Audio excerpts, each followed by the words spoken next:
अस्सलामु अलैकुम वरहमतुल्लाहि वबरकातुहू। क्या हाल है प्यारे दोस्तों, खैरियत से हैं? तबीयत से ठीक है। अल्लाह ताला से कवी उम्मीद है कि आप हज़रात खैरियत से होंगे। और आप हज़रात का बहुत बहुत शुक्रिया कि आप हज़रात बड़ी तवज्जो के साथ मेरे चैनल को भी काफ़ी दोस्त सब्सक्राइब कर रहे हैं और वीडियो को भी देख रहे हैं, लाइक कर रहे हैं। तो हम हज़रात का बहुत बहुत शुक्रिया। तो अज़ीज़ान मन, आज आप हज़रात के साथ एक मालूमाती वीडियो शेयर करने का इरादा है। तो ये आप हज़रात मेरे पीछे दरख्त देख रहे होंगे, ये नीम का दरख्त है। ये अभी आपका नीम का दरख्त ये मैंने अपने घर पे लगाया हुआ है। तो नीम का जो दरख्त होता है ना, और नीम की जो लकड़ी होती है, नीम के जो पत्ते होते हैं, नीम का जो मिसवाक होता है ना, इसके बहुत फ़वाइद हैं। पहले नंबर पर तो ये है कि मैंने ख़ुद तो तहकीक नहीं की, मुफ्ती तारिक मसूद साहब है, उनका बयान सुनता हूँ। तो उन्होंने बताया कि जिस आदमी को सांस की तकलीफ़ हो, अगर वो 1 से 2 महीने इस नीम के दरख्त के साए के नीचे अगर बैठता है, ये मुहक्किकीन पुराने हकीमों ने, तबीबों ने लिखा है कि नीम के साए के नीचे अगर दम्मे का मरीज़, जिस सांस का मरीज़ होता है, वो बैठता है तो वो काफ़ी हद तक बेहतर हो जाता है। पहला नंबर। दूसरे नंबर पर लिखा है कि नीम का जो साया होता है ना, वो बड़ा ही मुफीद होता है। आम दरख्त जो होते हैं ना, उसमें दिन के टाइम हम बैठते हैं तो रात के टाइम यानी मुहक्किकीन कहते हैं कि नहीं बैठना चाहिए, लेकिन नीम वो वाहिद दरख्त है कि अगर इसके नीचे रात को भी बैठा जाए तो फिर भी इसमें कोई नुकसान नहीं, फिर भी फ़ायदा ही फ़ायदा होता है।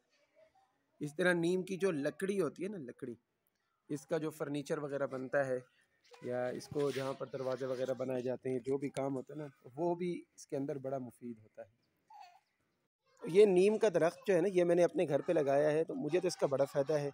इसके जो पत्ते होते हैं, अगर इनको यानी सुखा कर या वैसे ही इनको कूट कर अगर इस्तेमाल किया जाता है तो ये पेट की बीमारियों के लिए बड़ा मुफीद होता है। और इसका मिसवाक जो है ना, नीम की ये लकड़ी जैसे होती है, ये नीम की लकड़ी है, इसका आप मिसवाक बनाएं, इसका मिसवाक बनाएंगे ना तो दांतों को कीड़ा नहीं लगता है, और ये कड़वाहट की वजह से ना मुंह की बदबू वगैरह को ख़त्म करता है। और ये बड़ी ही प्यारी यानी दरख्त होता है। आप हज़रात अपने घरों पर लगाएं। अगर घरों पर नहीं लगा हुआ है, कहीं से तोड़ना हो, कहीं से बनाना हो मिसवाक, तो इसका मिसवाक इस्तेमाल करें। एक तो सुन्नत भी है मिसवाक करना, और फिर मुंह की सफाई भी रहती है। अल्लाह के नबी ने मिसवाक के बारे में फ़रमाया है कि अगर लौला अन अशुक्का अला उम्मती, अगर मुझे अपनी उम्मत के ऊपर मशक्क़त का डर ना होता तो मैं मिसवाक को हर नमाज के लिए, हर वज़ू के लिए फ़र्ज़ करार देता। तो मिसवाक की हदीस पाक के अंदर बड़ी फ़जीलत है। ये पीलू का मिसवाक हो गया, नीम का मिसवाक हो गया। तो जिन हज़रात ने घरों में दरख्त लगाए हुए हैं तो बहुत अच्छी बात है, अगर नहीं लगाए तो नीम का दरख्त ज़रूर लगाएं। अच्छा, इसका और फ़ायदा बता दूं कि नीम के दरख्त की जो शहद होता है ना, वो भी बड़ा अच्छा होता है। इसी तरह ये नीम के दरख्त जो होता है, इसके ऊपर कहते हैं कि जहरीले जानवर जैसे बिच्छू हो गया, सांप हो गया, इस तरह की चीज़ें ना वो नीम के दरख्त के ऊपर नहीं बैठती हैं। तो ये अपने घरों के अंदर लगाएं। वैसे भी हमारे प्राइम मिनिस्टर साहब कह रहे हैं कि दरख्त जो है ना वो कसरत से लगाने चाहिए, तो दरख्त लगाएं अपने घरों में। घर की खूबसूरती भी होती है और इसके अंदर फ़ायदा भी होता है। और चूँकि हम देहाती माहौल में रहते हैं, तो जब ये थोड़ा सा बड़ा हो जाता है तो साल के बाद इसको काट लें।